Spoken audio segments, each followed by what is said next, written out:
A shocked and devastated Diddy spotted at the home where his ex suddenly and mysteriously died. Her good friend Kimora Lee Simmons appearing inconsolable at the house, 47-year-old Porter's body found after a desperate call to 911. Hey everyone, it's your favorite gossip girl back with some juicy news. No doubt that it is hard to move forward when you lose one of the most important people in your life. This is exactly what Kimora Lee Simmons is feeling when she lost her BFF Kim Porter. But more than the agony and hurt, there seemed to be something bothering Kimora about her late BFF's death. What could possibly be the reason why she wants to reopen Kim's case? Is there something disturbing behind what happened to her that some people hid from the public? That is what we are going to find out.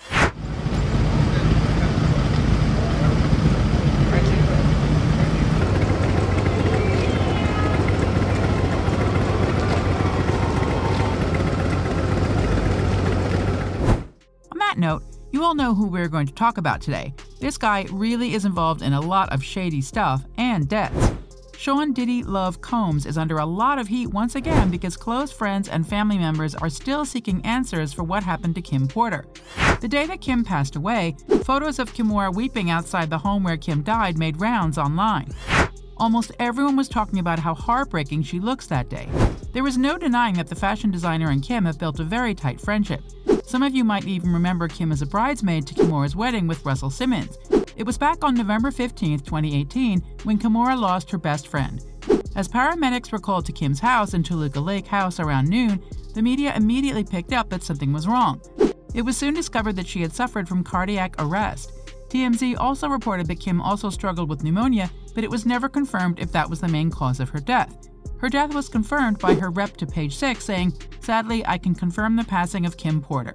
I ask that you give the families privacy at this time." Kimora is completely devastated with what happened, and people felt her sentiments on her tribute to Kim on Instagram, where she wrote, "This is unbelievable. When I first heard the news, I was angry that someone would play such a stupid joke. They said you were in your room sleeping. Aoki and I rushed to your house to tell you to get up and come outside, but as soon as I arrived, I realized you would not come." Obviously, all her industry friends and family members were mourning for her that they were not able to look beyond what really happened that day. I mean, if someone you love suddenly died, you would not instantly investigate things, especially if she already has a medical condition. But lo and behold, recently, there were speculations going around that the pneumonia that the media was talking about a few years ago was just a decoy on what actually happened. Chances are her death is actually planned. But what kind of person will do that?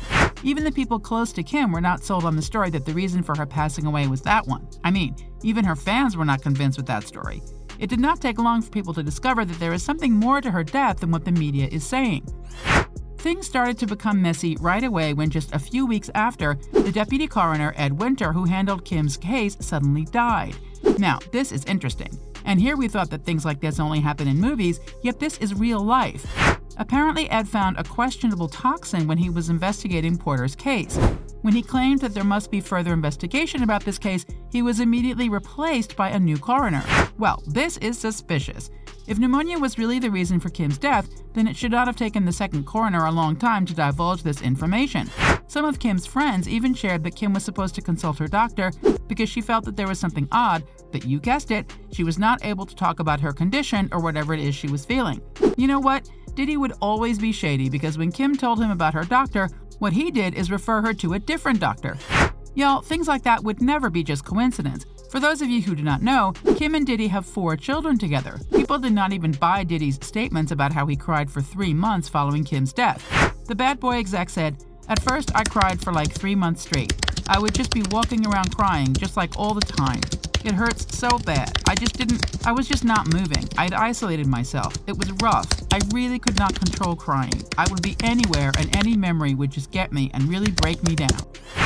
If you want to know more about why Kimora is doubtful of Diddy about her friend's death, then keep on watching. Also, make sure that you are already subscribed to our channel because I will be spilling more tea in our next videos.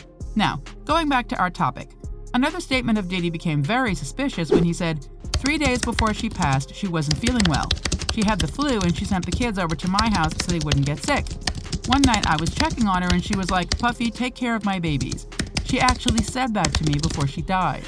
Apparently this did not happen because she was feeling sick, but the kids were actually scheduled to stay with him. You know what? If we're not aware about all the controversies that Diddy is involved in, we could have been touched with this statement. But no, we are all aware of how dangerous this man can be and the lengths that he can take just to get what he wants.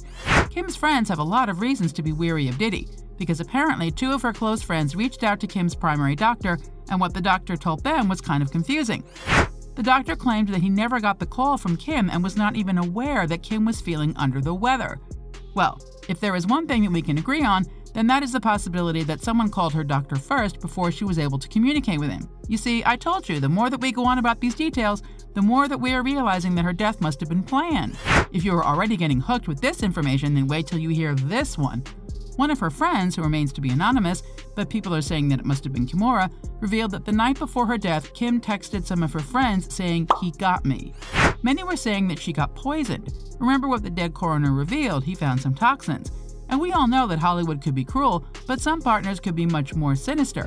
Again, this was not the first time that Diddy got entangled with someone else's misfortune and death. Gene Deal, his former bodyguard, has all the tea about how Puff is associated with Notorious B.I.G. and Tupac's death. This guy was just able to get away from all the accusations because he has the money and power to remain untouched by the law.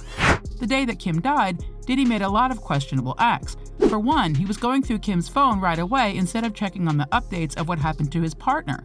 There were also some insiders claiming that during the investigation, there was blood on the scene leading to the bathroom. This gave people an idea that she must have lost consciousness in the bathroom, and if the police found her body in the bed, then someone must have carried her there.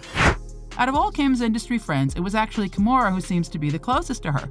They go way back, but besides that, Kimora might also be the one who has enough courage to actually suggest the reopening of the case, since she must know everything between Kim and Diddy's relationship, even the things that are happening behind closed doors. As I've mentioned, Gene Deal exposed Diddy multiple times already, but he also has a comment about what happened to Porter while she was in a relationship with Diddy. He confirmed that Diddy hurt Kim before, not only emotionally but also physically. He claimed that Puff even broke Kim's nose and had once slit her wrist. Kim probably told all that shit in her book, you understand, that up and got missing the day she died. You understand what I'm saying? See, I could say that because I used to see them in action with other couples and other people. You understand what I'm saying? I was told to watch the door. Another ex-girlfriend of Diddy had revealed how violent the dude can be. Another source revealed that right now, Kim's family and friends are on the move to reopen the case and have further investigation on what really transpired that day or the night before. At this point, after everything that we have heard about Diddy, it is not impossible that a guy like him is capable of a lot of bad things. I bet that if the case gets reopened, Kimora would be one of the many people who would rally to get justice for Kim. I mean, Diddy being a groomer and using his money and influence to take advantage of other people is already a problem, but all these reports and claims about him getting involved in others' deaths is a whole new level. More people should stand up against this creepy and harmful man because he would always think that he can get away from anything if no one would stop him. Thank you for watching, and do not forget to subscribe to our channel, like this video, and click on the notification below to be updated whenever we have a new update. Until next time, stay tuned for more juicy gossip.